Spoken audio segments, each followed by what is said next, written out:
हमारे story telling के programme में 3 कहानीकार अपनी कहानियां सुनाएंगे। मुमताज़ नावल निगार, साहित्य अकेडमी अवार्डी, हम सब के प्यारे, हम सब के अजीज़ दोस्त मोहतरम रहमान अब्बास साहब अपने नावल का हिस्सा पेश करेंगे। मैं रहमान अब्बास साहब से दरख्वास्त करूँगा कि स्टेज पर तशरीफ़ ले आएँ। शादाब रशीद साहब बहुत फ़ाल शख्सियत है। तहरीर लिखने के अलावा अदब के फ़रोग़ और अदब की इशाअत में रहमान अब्बास साहब का नाम बहुत अहमियत का हामिल है। हरचंद ये कि नौजवान हैं, नौजवान लगते भी हैं, लेकिन कारनामे इनके जो है वो कोरोना मशकों से हैं। मैं दरख्वास्त करूँगा जनाब शादाब रशीद साहब से कि वो स्टेज पर तशरीफ़ ले आएँ। वसीम अकील शाह का नाम आते ही लोगों के जहनों में उर्दू चैनल की छवि उभर जाती है। ये मकाम बहुत कम लोगों को हासिल होता है कि वो किसी शय का इस्तिआरा बन जाए। तो हम लोग तो बहरहाल जितना बन पड़ता है उतना करते हैं, लेकिन सबसे ज़्यादा जो आज का टूल है सोशल मीडिया, उसको हैंडल करते हैं वसीम अकील शाह साहब। अपनी अफसाना निगारी के अलावा अपनी अफसाना निगारी के हवाले से वसीम अकील शाह एक बड़ा मोहतरम और धीरे धीरे मोतबर नाम भी बनता जा रहा है। मैं दरख्वास्त करूंगा अली जनाब वसीम अकील शाह साहब से कि वो स्टेज पर तशरीफ़ ले आएँ। दरख्वास्त करूंगा वसीम अकील शाह साहब से कि वो अपनी कहानी पेश करें। जनाब वसीम अकील शाह साहब। आदाब। बिला किसी तमहीद पेश खिदमत है अफसाना। सुबह 9 ऑफिस से बरी होकर गर्दन झुकाए यहाँ वहाँ वक्त गुजार लेने के बाद वो अपने घर पहुँचा। फिर जब सूरज ने आंखें मूंद ली और आसमान तारों की चादर ओढ़ कर गहरी नींद सो गया, तो वो अपने हाले की रोशनी में तन्हा जागता रहा। शब भर उसके पूरे वजूद पर मस्तियाँ समुंदर की लहरों की तरह मौजज़त रही। दिन को इस सवाल से उसकी आँख खुली कि आखिर आँख लगी कब थी। उसने बिस्तर पर पड़े ही पड़े हाथ से कुछ टटोला, कुछ न पाकर उसी जगह उठकर बैठ गया। उसकी नज़र सामने दीवार पर कतार से आवेज़ा आराइशी फ्रेम्स पर पड़ी, जिसमें मजहबी तर्ज की तस्वीर और तहरीरें रकम थीं। उसने चारों तरफ निगाह दौड़ाई। हिंगर में टंगा गाउन, कुछ दूसरे कपड़े और एक नया सा nursery school bag. School bag के ठीक नीचे फर्श पर एक गुड़िया बेहाल पड़ी हुई थी। दाईं तरफ प्लाईवुड की एक मेज थी, जिस पर कई सारी चीज़ें एक दूसरे में उलझी हुई नजर आ रही थी। गरज के हर चीज़ बेतरतीब और बिखरी बिखरी सी थी। कमरे का ये बिखरा बिखरा सा मंजर यकीनन तनाव का बाइस था, लेकिन इसे लग रहा था जैसे कमरे ने उसे बड़ी अपनायत से अपनी आगोश में ले रखा है। उसके चेहरे पर हल्का सा तबस्सुम नमूदार हुआ। वो मुस्कुराते हुए ज़ेरे लब मुनमुनाया, लेकिन एक बार फिर चौंक कर कुछ टटोलने के लिए हाथ को जहमत देने लगा। उसी लम्हे उसे किसी के अपने करीब होने का एहसास हुआ। उसने सर उठाया तो देखा कि उसकी माँ उसके पास खड़ी थी और बड़ी ही शफ़क़त से उसे कुछ कह रही थी। माँ का ममता भरा मुक़द्दस एहसास उसे खुशगवार कैफियत से सरशार कर गया। माँ के जाने की कुछ देर बाद ही उसकी 4 साला बेटी दौड़ती हुई कमरे में दाखिल हुई और किसी खरगोश की तरह उछलकर उसकी गोद में बैठ गई। बच्ची की अपनी तोतली ज़बान में बहुत देर तक बातें करती रही। इसका मासूमाना अंदाज और परिंदों की सी चहकार से उसके दिल में मसरत के 100 दीप जल उठे। उसे ये बात अजीब मगर बेहद खुशकुन लगी कि उसकी नन्ही सी बेटी इतनी प्यारी और इतनी सारी बातें कर लेती हैं। बच्ची ने अपनी बेहाल पड़ी गुड़िया को उठाकर सीने से लगाया और दरवाजे से बाहर चली गई। उसने महसूस किया कि रोज़ की तरह आज उसे किसी किस्म का जहनी तनाव नहीं था। बेदार होते ही वो अपने अंदर अनोखी सी कल्बी मसरत महसूस कर रहा था। अलबत्ता एक हल्की सी बेचैनी ज़रूर थी। वो कुछ तो कमी महसूस कर रहा था। इसी कैफियत में वो कमरे से बाहर जाने के लिए पलंग से उतरा और दरवाजे का रुख किया। उस कमरे के बगल में एक और कमरा था, जिस पर एक सुर्ख रंग का पर्दा झूल रहा था। दाईं तरफ किचन था, जहाँ से हल्का हल्का गर्म भपका उठ रहा था, और जिस जगह वो खड़ा था वो उस मकान का हॉल था।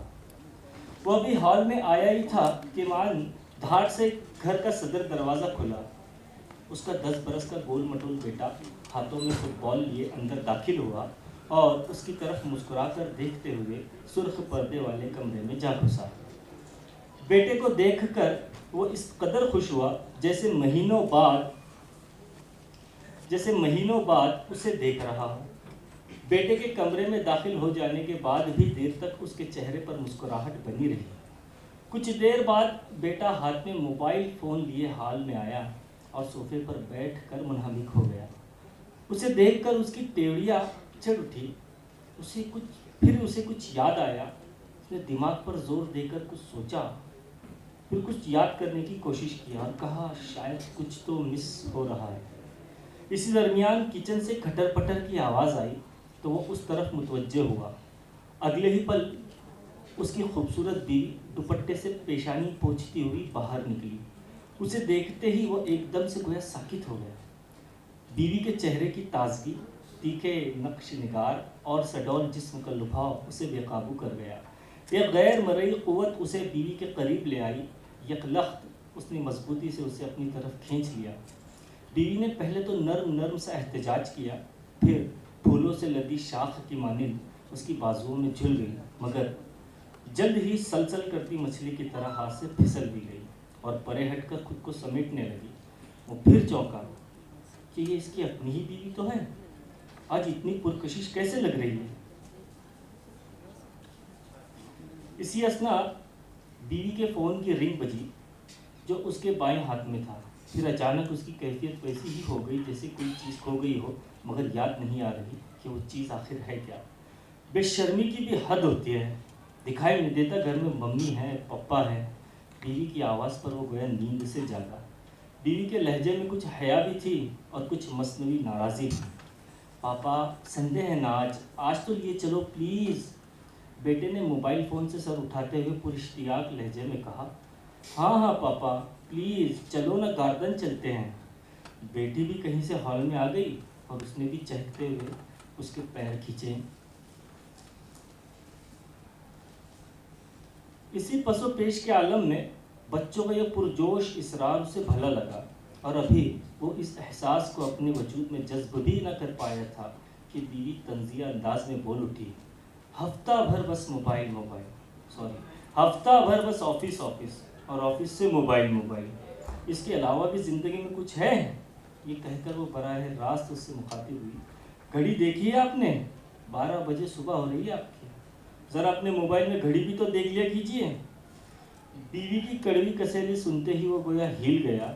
उसके चेहरे के उलझे खतूत सुलझ गए जैसे सारा खुदा उस पर जाहिर हो गया हो। अभी आकर बात करता हूँ कहकर बड़ी सूरत से हॉल से अपने बेडरूम की तरफ दौड़ पड़ा। हाँफते हुए बिस्तर को उथल पुथल करने लगा। मेज़ पर रखी चीज़ों को बिखेर कर रख दिया। आखिर पलंग के नीचे झांका और झांक कर जब उठा तो उसके चेहरे पर यकगोना इत्मीनान और हाथ में अपना मोबाइल था। उसने मोबाइल फ़ोन को उलट पलट कर देखा। रात को नींद में मोबाइल पलंग के नीचे गिर गया था और शायद स्विच ऑफ हो गया था। वो कुछ देर तक बंद मोबाइल को यूं ही गौर से देखता रहा, फिर कुछ सोचकर फ़ोन को ऑन किए बगैर ही तकिए के नीचे रख दिया और मुड़कर हॉल की तरफ चल पड़ा जहां उसकी बीवी बच्चे उसका इंतज़ार कर रहे थे। बहुत बहुत शुक्रिया। बहुत शुक्रिया वसीम अकील शाह साहब।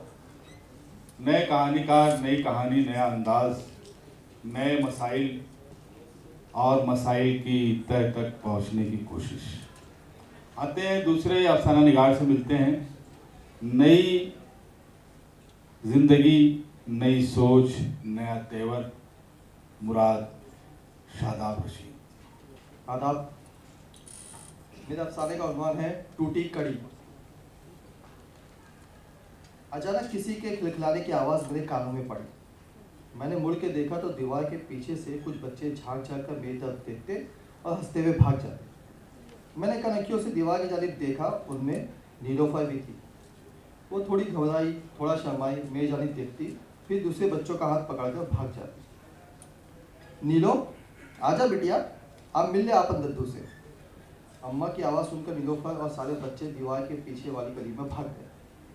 मुझे अम्मा का नीलोफर का आवाज़ देना बुरा लगा। मन ही चाहता था कि वो मुझसे मिले।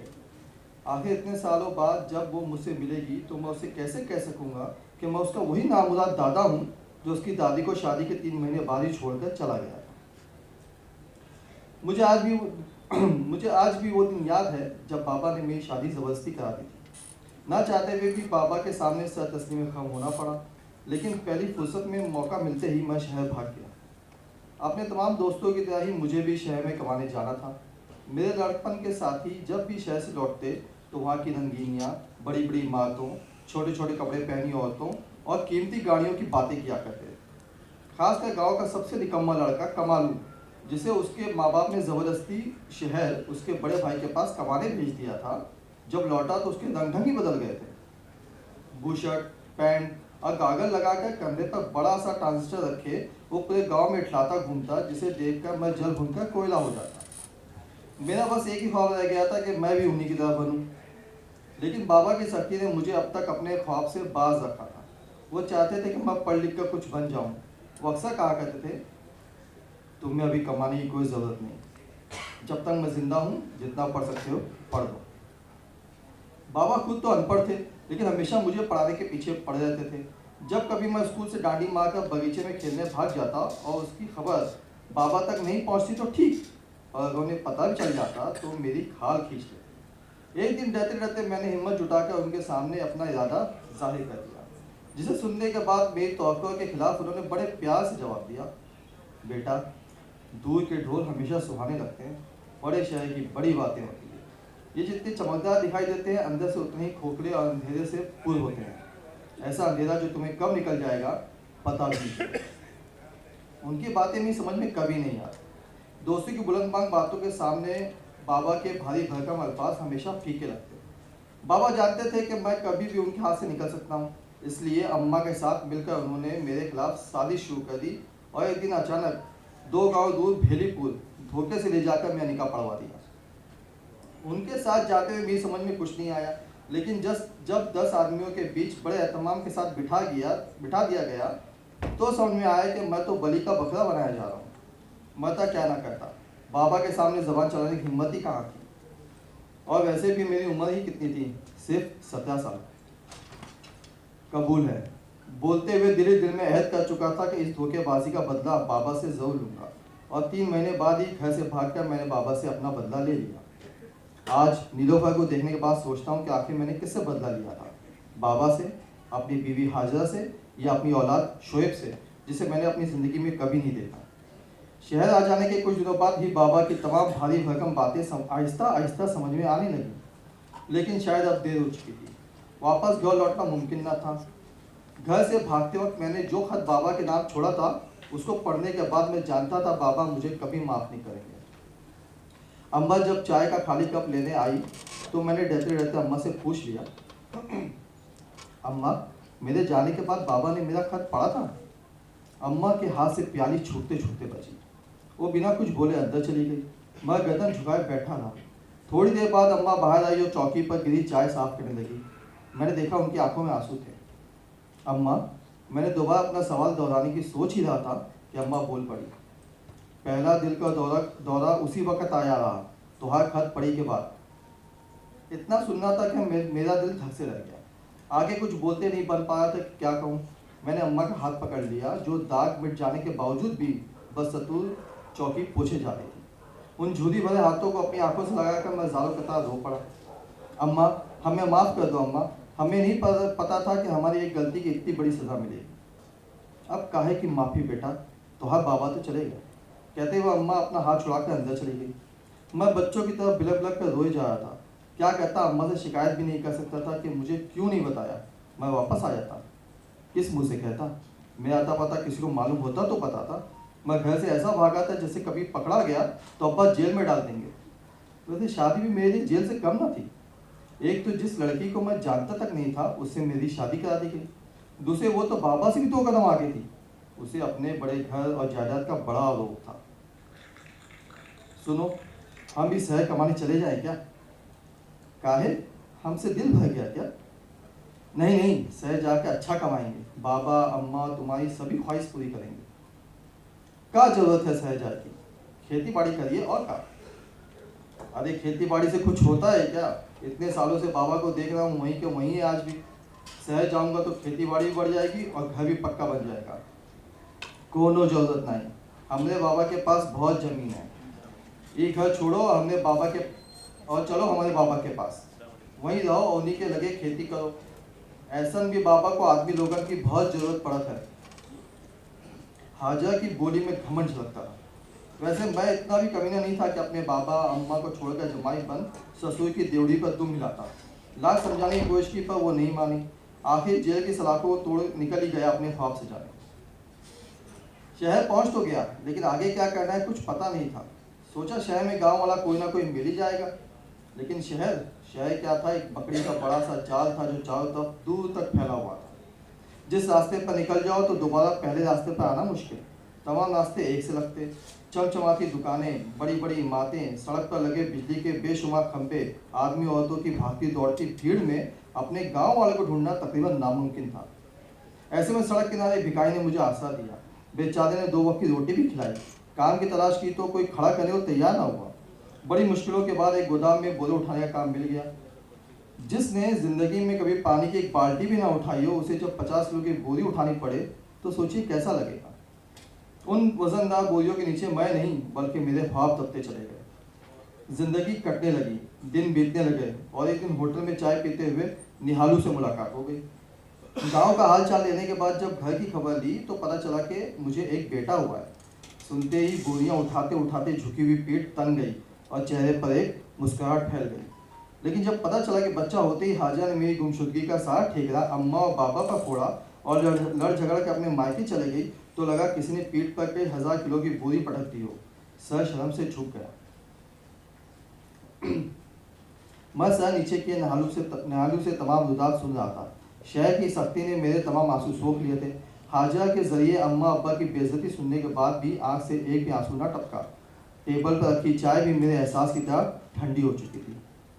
मैंने देखा दूर से शोएब साइकिल चलाते हुए चला आ रहा है। सुबह ही जब वो नीलोफर के साथ घर आया था मैं उससे नजर भी नहीं मिला पा रहा था। नीलोफर नया फ्रॉक पहने मुझे टुकुर टुकुर देखे जा रही थी। शायद शोएब उसे घर से बता कर आया था कि वो उसे उसके दद्दू से मिलाने ले जा रहा है। मेरे बगल में बैठा शोएब मुझसे नजर भी नहीं मिला पा रहा था। जब वो नज़र झुका लेता तो मैं उसे नज़र पर देख लेता और मुझे यकीन है जब मेरी नज़र झुक जाती तो वो भी मुझे अपनी नज़रों में जज्ब करने की कोशिश कर रहा होगा। बहुत सी शिकायतें थी उसे जो जायज़ थी, लेकिन मेरे पास भी तमाम एतराज़ात के माकूल जवाब थे। लेकिन ना तो मैंने कोई सफाई पेश की और ना ही उसने शिकायत का एक लफ्ज़ भी अपनी ज़बान पर लाया। बस कुछ ही देर में जैसे आया था वैसे ही नीलोफर को लेकर चला गया। नीम के पेड़ के नीचे साइकिल खड़ी कर उसने हैंडल में लटका थैला निकाला और मेरी जानिब आया। बाबा, कल से लेकर आज तक ये पहला लफ्ज़ था जो मैंने उसके मुंह से सुना था।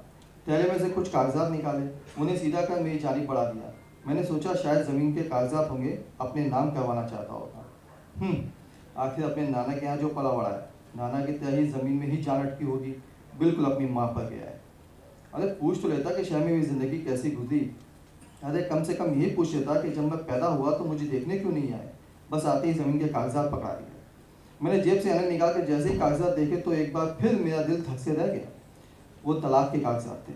मैं कागज़ हाथ में पकड़े शोएब का मुंह तकने लगा। कहा भाई मुन्ना, अंदर से अम्मा भी बाहर निकल आई। कुछ नहीं अम्मा, हाजा ने तलाक के कागज़ भेजे हैं, उसे तलाक चाहिए। अम्मा हक्का बक्का सी खड़ी की खड़ी रह गई। साड़ी का पल्लू मुंह में दबा कर हकलाते हुए बोली, ऐसा कैसे हो सकता था मुन्ना, हाजा भी तोहरे बाबा के पास जा चुकी है। अब ये एक और बिजली थी जो मुझ पर गिरी थी। मेरी समझ में नहीं आ रहा था कि अब और क्या क्या सुनना और झेलना पड़ेगा। एक के बाद एक लग रहे झटके, पता नहीं मेरा दिल बर्दाश्त भी कर पाएगा या नहीं। तो ये तलाक के कागज़? मैंने सवालिया नज़रों से शोएब की जानिब देखा। शोएब ने बगैर किसी जज्बात के कहा, अम्मा की आखिरी ख्वाहिश थी। मैं शोएब को देखे जा रहा था और अम्मा डेवड़ी पर बैठी बैन कर रही थी। मैंने ज़िंदगी में एक ख्वाब देखा था जिसे पूरा करने के लिए घर बार छोड़ दिया। सबके सवालों से भाग मैं शहर पहुंचा था कि एक बार अपने पैरों पर खड़ा हो गया तो फिर हर किसी को जवाब दे दूंगा। क्या बाबा, क्या हाजरा। ज़िंदगी के सवालों के जवाब हासिल करने में उम्र गुजर गई। आज जब जवाब देने लौटा हूँ तो ना बाबा है ना हाजरा, बस एक बूढ़ी अम्मा बाकी है अपने पोते और पड़पोती के साथ।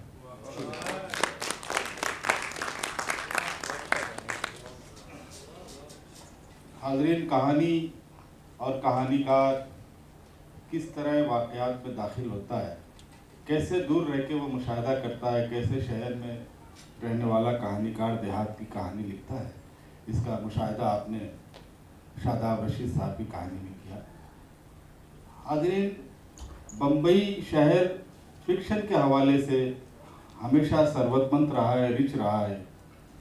इस शहर में कुछ दिनों प्रेमचंद का भी क़याम रहा। ये शहर मंटू का था, ये कृष्णचंद बेदी और इस्मत का शहर था। इस शहर में फिक्शन के हवाले से सुरेंद्र प्रकाश का नाम बहुत अहमियत का हामिल है। उनके बाद लिखने वालों में सलाम बिन रज़ाक, अनवर खान, अनवर, कमर अली, इमाम नकवी, साजिद रशीद, मीम नाग, एक लंबी फहरिस्त है, अनवर कमर। और उसी सिलसिले को हमारी जनरेशन तक जिस शख्स ने लाया उसका नाम रहमान अब्बास है। रहमान अब्बास हमारी जनरेशन का इफ्तिखार है। इफ्तिखार इस मानों में कि रहमान की नावल को, इनका पिछला नावल था रोज़िन, उसको साहित्य अकेडमी अवार्ड मिला, मेंस बुकर प्राइज़ में, मेंस साहित्य अकेडमी अवार्ड मिला।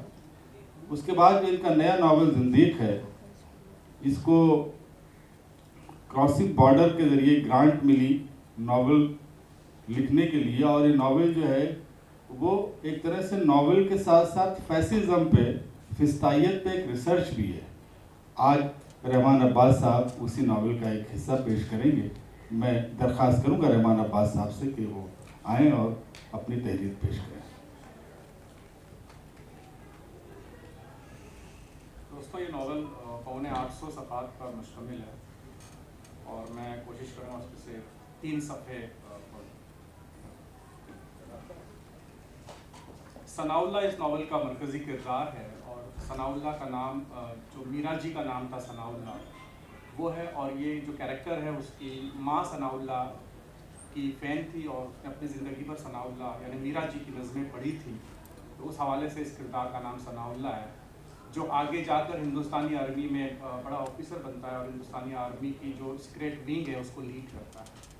और ये नावल 2075 इसका क्लाइमैक्स है। इसका डिस्टोपियन नावल है और इसकी शुरुआत होती है 2021, 24, 23, 24, 25 से।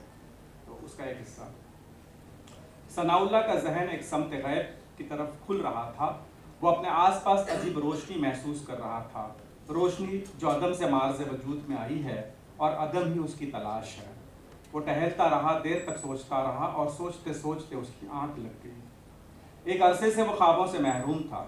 आज उसकी आंख लगी तो एक अजब अहद इंतशार में खुली। एक ऐसा अहद जिसमें ज़मीन, आसमान, समंदरों, पहाड़ों, जंगलों, सहराओं, दलदलों, झीलों, आबादियों, वीरानों, खेतों, नदियों, पेड़ों, पौधों, हद नज़र, हर जा, हर शय, आदमी, जानवर, कीड़े मकोड़ों, चरिंद परिंद, हत्ता के खूर्दबीनी दुनियाओं में वायरस और बैक्टीरिया भी मसरूफ़ क़िताल और हालत जंगो जदल थे।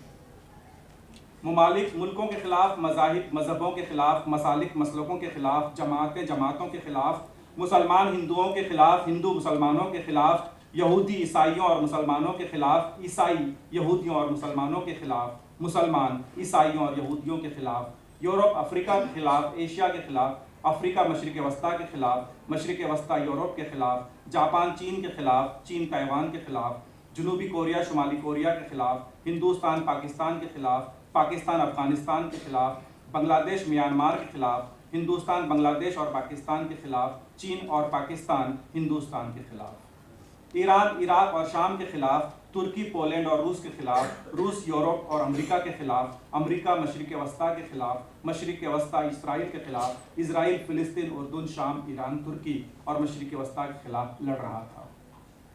जंग का तवील अरसा था, इसलिए वक्फे से दुश्मन बदल जाते, फिर जंग का मैदान बदल जाता, दोस्त बदल जाते तो हथियार भी बदल जाते, हथियार बदल जाते तो जंग की शिद्दत में कमी व बेशी हो जाती। यही हाल जानवरों, परिंदों, कीड़े मकोड़ों और खुर्दबीनी मखलूक का था, जिन्होंने जंगलों, सहराओं, दलदलों, झीलों, नदियों, पेड़ों, पौधों और सड़ी गली अशिया पर कब्जा हासिल करने के लिए जंग जारी रखी थी। जब जंग आखिरी पड़ाव में दाखिल हुई तो मशीनी फौजी नमूदार हुए, जिनके पास बरकी व मकनातीसी हथियार थे, जिनसे शुआएं निकलती थीं, जिन चीज़ों से जाकर टकराती वो खाक हो जाती। जदीद कीमियाई और हयातियाती हथियारों का अंबार लगा हुआ था, जिनका जहां इस्तेमाल किया जाता वहां की ज़मीन तेज़ाब में बदल जाती और हर जिंदा शय को हमेशा हमेश के लिए अपने अंदर समा लेती। न्यूक्लियर हथियार थे जो बड़े जुग्राफियाई रकबों, इलाकों, शहरों और कस्बों को सफ़े हस्ती से मिटा रहे थे, ज़मीन को बांझ कर रहे थे। सनाउल्लाह मैदान जंग के बीच खड़ा था, उसका कद सबसे बड़ा था। वो कई ममालिक को बैक वक्त दिखाई दे रहा था। उसका एक पैर एक मुल्क में और दूसरा दूसरे मुल्क की सरजमीन पर होता। इतना तवीलुल कामत बनी आदम ज़मीन ने पहले कभी नहीं देखा था। वो ज़मीन पर चल रहा था और ज़मीन उसके लिए चादर बनी थी। उस पर हर समत से हमला हो रहा था। मिसाइल चलाए जा रहे थे, कीमियाई, हयातियाती और न्यूक्लियर हथियार इस्तेमाल किए जा रहे थे। वो इन हथियारों को कैच करता और फेंकने वालों पर दे मारता। उसे ये भी याद नहीं था कि वो इस जंग में क्यों आया है, वो किसके साथ है, वो किसका दुश्मन है, वो कौन लोग हैं, कौन ममालिक हैं जो उसकी आमद पर खुश हैं, और वो कौन है जो उसकी आमद को क़यामत की निशानी तस्वुर कर रहे हैं। वो कौन है जिनकी मजहबी किताबों और जिनके इरफान ने उसकी आमद की नबीद सुना रखी है। वो कौन सी कौमें हैं जिनके सहायफ ने उसकी आमद को बदशगुन करार दे रखा है। उसे कुछ भी याद नहीं था, इसीलिए वो बदहवासी में यहाँ वहाँ भाग रहा था। वो भागता हुआ तुर्की के एक शहर पहुंचा जो अब खंडर में बदल चुका था, और एक गार में दाखिल हुआ। वो चलता रहा है, यहाँ तक कि कई साल गुजर गए। अब वो गार के आखिरी सिरे पर था, लेकिन वो ये देखकर हैरान था कि वहाँ एक चराग रोशन है। वो खुद एक सांप में बदल चुका है। चराग के नीचे एक संदूक है जिस पर एक बाजिंतीनी जबान में लिखा हुआ था, अस्हाबुल रकीम। मध्यम रोशनी में सांप आगे बढ़ा तो उसने महसूस किया कि फर्श पर 7 लोग सो रहे हैं। उनकी नींद कच्ची थी। उनमें से 3 ख्वाब देख रहे थे। तीनों एक ही ख्वाब देख रहे थे। ये ख्वाब वो कम से कम 300 बरसों से देख रहे थे। उनके ख्वाब भयानक, मुआशाम और हैबतनाक थे। हर तरफ किताल और जंग जारी थी। ईसाइयों और यहूदियों को बुतपरस्त कत्ल कर रहे थे। रियासत अपने मजहब यानी मजहब बुतपरस्ती को जबरन थोपने के लिए रियाया पर जुल्म कर रही थी। बुतपरस्ती पर आमादा न होने पर यहूदियों और ईसाइयों को खोलते तेल में फेंका जा रहा था। माओ और बहनों के सामने भाइयों की जबानों को काटा जा रहा था। औरतों की इसमतगरी करने के बाद उनकी शर्मगाहों में नेज़े घुसाकर उन्हें कत्ल किया जा रहा था। नूह मौलूद बच्चों को काट कर माओं की तरफ फेंका जा रहा था। कत्ल का नफरत अंगेज बाजार गर्म था। गालिबन 1,33,000 लोगों का कत्ल सिर्फ इसलिए हुआ कि उनका मजहब रियासत या हुक्मरानों के मजहब से अलग था। ख्वाब के आखिरी हिस्से में उन तीनों ने बैक वक्त की आवाज़ सुनी, बासिदन शदीदन, बासिदन शदीदन। सांप जानता था कि इसका क्या मतलब है। जो बात सांप जानता था वो ये थी कि जब से ज़मीन पर जिंदगी कायम हुई है, तब से ज़मीन की हर बोली, हर जबान, हर खित्ते और हर हिस्से पर जितने भी नबी और पैगंबर पैदा हुए, सब ने इस खतरनाक दिन और खौफनाक अंजाम से लोगों को खबरदार किया है।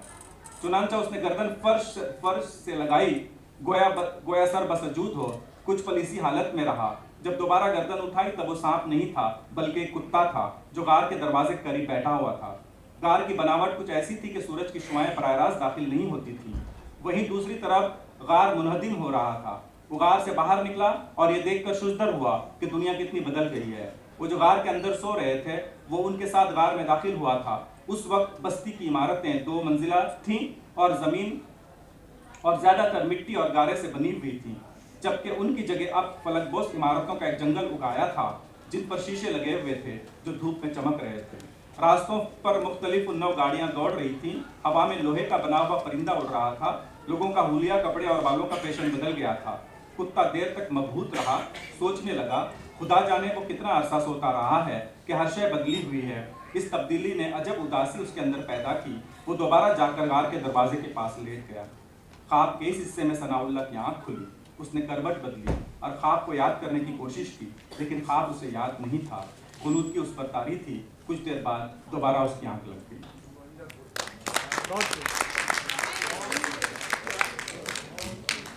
बहुत शुक्रिया रहमान अब्बास साहब। कहानी अगर मैं ये बात कहूँ तो चूँकि असलम परवेज साहब बैठे हैं, कहानी अपनी तफहीम खुद होती है।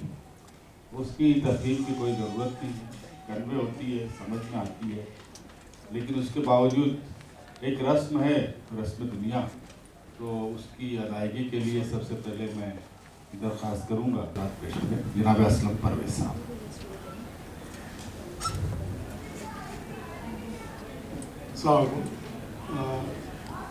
बम्बई के उर्दू अफसाने की जो रवायत है वो काफ़ी मजबूत रही है, मुस्तहकम रही है। जैसा कि कहा गया, प्रेमचंद से लेकर सलाम बिन रज़ाक तक का किसी न किसी तरीके से यहाँ रहे हैं। उन्होंने बम्बई में अफसाने और अफसाने में बम्बई, ये दोनों चीज़ें जो है उर्दू अफसाने में मौजूद हैं। मुक़द्दर हमीद, मुश्ताक मोमीन और मीम नाग के बाद उर्दू अफसाने, बम्बई के उर्दू अफसाने का जो मंजरनामा था वो थोड़ा सा मादूम होता दिखाई दे रहा था। ऐसे इसमें रहमान अब्बास और सादिका नवाब सहर दो लिखने वाले हमें बम्बई के आसपास और बम्बई में नज़र आए, जिनके अंदर एक पोटेंशियल दिखाई देता था। अब उसके बाद वसीम अकील शाह और शादाब रशीद और कई दूसरे लोग जो हैं वो लिख रहे हैं। तो मुझे बहुत उम्मीद है कि उर्दू अफसाने की वो रवायत जो सलाम बिन रज़ाक से चल रही थी वो दोबारा मुस्तहकम होगी। शुक्रिया।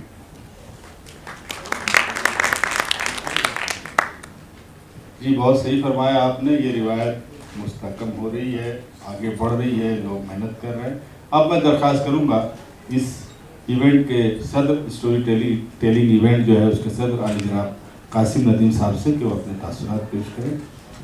अस्सलाम वालेकुम। हिंदी और मराठी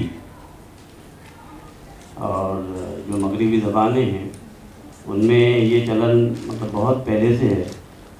राजेंद्र यादव ने जब हंस को दोबारा ज़िंदा किया तो कथा कथन के उन्वान से वो हर साल जो है ऐसी मजलिसों का, ऐसी महफिलों का इनेकाद करते थे जहाँ पर कहानी कहने वाले, कहानीकार और सामने सामाईन, तो सामाईन के सामने बताते खुद कहानीकार अपनी कहानी पेश करता और उस पर खूब चर्चा होती, बहस होती और उस कहानी को, कहानीकार को, उसके फन को परखा जाता। और यहाँ पर ये जो शुरुआत हुई है बम्बई में, ये बहुत बेहतरीन उर्दू चैनल की तरफ से कह लें और हमारे जो फिक्शन निगार यहाँ पर मौजूद हैं तीनों भी स्टेज पर, और सामने मैं देख रहा हूँ एम मुबीन साहब भी हैं और मकसूद अजहर साहब भी हैं जो फिक्शन का एक हवाला भी हैं एक ज़माने में और अभी तक तवातुर से लिख रहे हैं। तो ये जो स्टोरी टेलिंग है आज यहाँ पर दो अफसाने और एक नावल का हिस्सा 3 सफ़ात पे मबनी हमारे रहमान अब्बास साहब ने पेश किया। छोटी कहानियाँ, लेकिन एक उनका जो तासुर है बड़ा। तो यहाँ ये दोनों कहानियों ने मतलब सुनकर ऐसा लगा कि उसका तासुर वाकई में बड़ा है। जुमलों की बंदिश, किरदारों का हाव भाव और उसको ज़मीनी हक़ाइक़ से जोड़ना, तो ये हमारे भी नौजवानों में मतलब ये शऊर आ गया है और ये फ़ाल नेक है। रहमान अब्बास साहब ने जो पेश किया यहाँ पर 3 सफ़ात, तो हालात हाज़िरा में हम देख रहे हैं यूक्रेन और अपने रूस के दरमियान जो कुछ हो रहा है, जो तशद्दुद है, जो जबर है, और उसके बाद में असहाबे कहफ तक उस कहानी तो नहीं कहीं नावल के हिस्से को ले जाना, ये भी बहुत बड़ी बात है। और सामाईन ने भी महसूस किया कि ये नावल बहुत अच्छा होगा, क्योंकि अभी सब लोगों ने पढ़ा नहीं है, लेकिन एक जो तजस्सुस है तो वो जागा है कि इस नावल को यकीनन पढ़ना चाहिए। मैं मुबारकबाद देता हूँ तीनों फिक्शन निगारों को, बहुत अच्छे अंदाज में यहाँ पर ये चीज़ें पेश की गई। मुबारकबाद और उर्दू चैनल के लिए नेक ख्वाहिशात। शुक्रिया। बहुत शुक्रिया कासिम नदीम साहब। यहाँ स्टोरी टेलिंग का इवेंट ख़त्म होता है।